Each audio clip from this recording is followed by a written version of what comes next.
There are some potential new developments in the war in Yemen, which the U.S. has been complicit in by helping to arm Saudi Arabia. And we're joined now for an update on that by Thomas Sadoski. He is an actor, former actor at the Newsroom, and also ambassador for the nonprofit organization War Child USA. Great to have you, Thomas. Good to see you, man.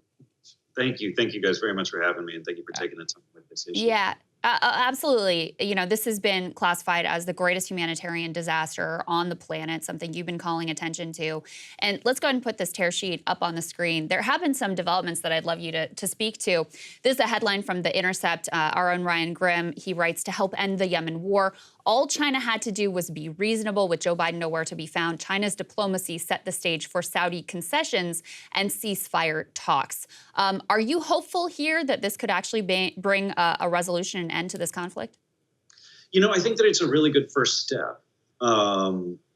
It's shameful, frankly, that we're delinquent in our humanitarian and diplomatic work over there, and it's concerning to me that the Chinese have sort of stepped in to fill that very huge void. I'm hopeful in the sense that, you know, the Saudis seem to be ratcheting down the tension with the Houthi regime in the northern part of Yemen, which I was in not too long ago, which is in pretty rough shape. My concern, I think, past that is that what happens after this. You know, there's still a civil war that is going on over there, and one that has to be addressed. So there's a lot of work still left to do, but this is a very good first step. My hope is that maybe this will rattle the cage enough of the United States to sort of wake us up, get us off of our asses, and get over there and do some good. So how did you get involved in this organization, Tom? For people who maybe not know, just lay out the humanitarian disaster of what is happening in Yemen. It has been happening now for quite some time.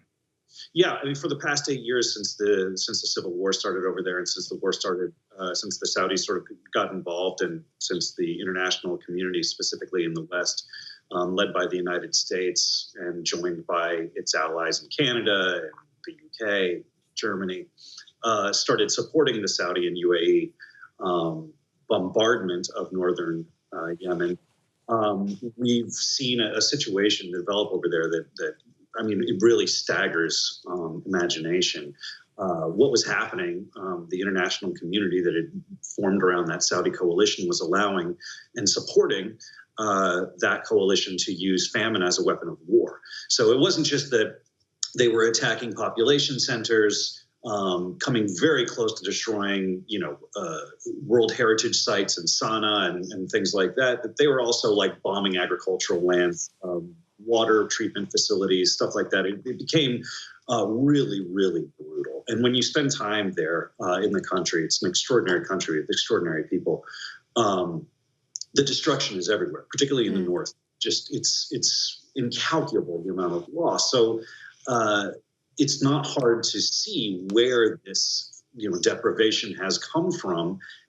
Unfortunately, you can see it up close. You can feel the levels of pain and suffering.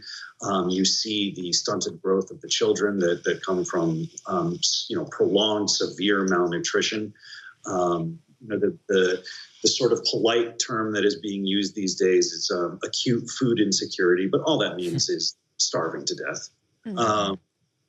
And, you know, you're talking about millions of people. I think 16.1 million was the last number that I saw, people in acute food insecurity, with just about 2 million in the famine state or thereabouts.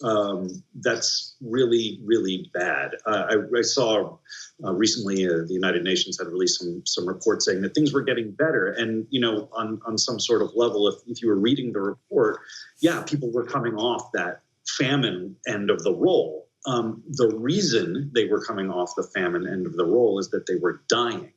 A good way to take people off of those numbers is to just watch them perish, and it's really disturbing.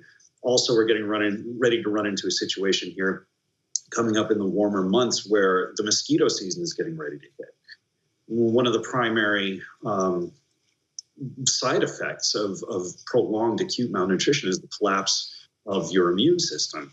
The mosquito population over there brings a lot of issues. So you're going to have a serious spike in dengue fever. You're going to have a serious spike in a lot of other insect-borne diseases and sicknesses that are going to really ravage that population all over it.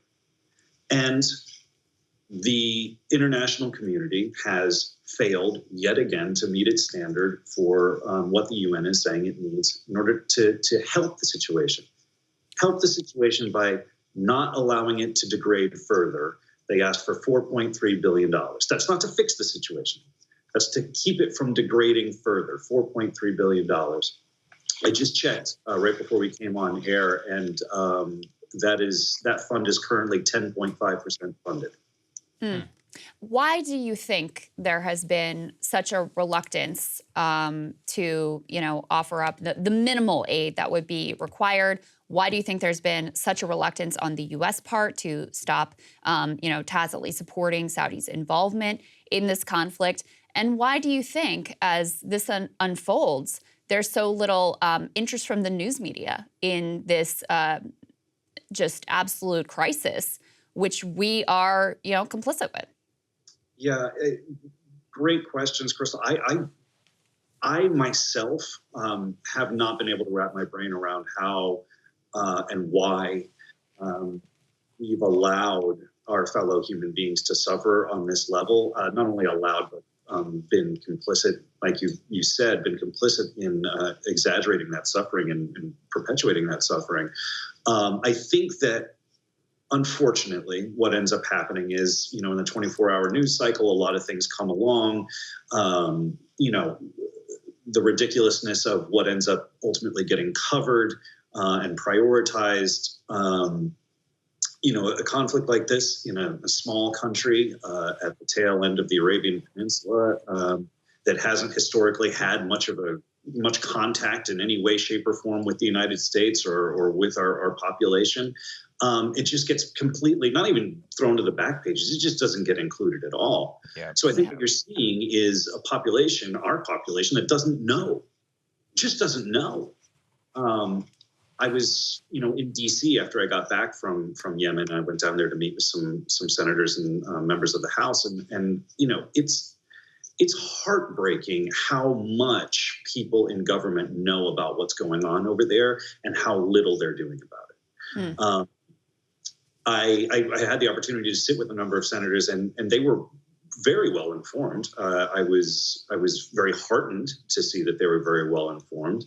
But when I left those meetings, it sort of dawned on me, like, if you know that much and you're doing so little, I don't know how we can pretend to have any kind of moral authority or any kind of moral position from which to lecture anybody in the world. That's a great point. It's really pretty extraordinary. The situation continues to get worse, and our solution to it seems to be to do less. Secretary Blinken announced the United States was going to be kicking in $444 million, I think, to that UN fund. And he said it, with a great deal of, empathy and compassion, and talking about the extraordinary suffering over there. What he didn't say is what that offering of that money is 25% less than what they gave last year. And very few people in the media said anything about it. Right. It's shocking. And not only that, when we were in D.C., I had the opportunity to meet with some folks at USAID, which is an extraordinary organization. They do extraordinary work. They're talking about Congress cutting their funding to Yemen by upwards of 38% this year, with more cuts on the way next year. There is a peace that is coming, but what happens after that is entirely up to us. The suffering doesn't go away just because Saudi bombardment stops. In fact, it becomes a much more tenuous and a much more desperate situation, because now that these goods and services are starting to flow more freely into the country, there needs to be oversight as to how it's going, where it's going. My fear is that big organizations like the UN will step in and say, well, what the funding is going to do now is going to do, we're going to work on transition and rebuilding. And we can't move on to that point yet. We're not there yet. We're still in a profoundly delicate situation around famine, children starving to death, 1.1 million mothers, breastfeeding mothers in acute food insecurity. It's unconscionable that the United Nations Fund is only 10% funded, that we are cutting funding. Meanwhile, I don't want to get into atrocity Olympics. Nobody wins, everybody loses. But how many billions of dollars in the last 2 years have we sent to the war in Ukraine? Yeah, that's a good point. And, in Yemen, we have perpetuated and participated in the suffering of these people who have done nothing to us. Yeah. When I was on the ground over there, I talked to folks, and they kept on asking, why us? What did we ever do to you? They kept saying, that it wasn't Yemenis who flew the planes into the towers on 9/11, right? That they were Saudi. That, right? And I'm not here as a representative of my government. I'm not here as a representative of my people.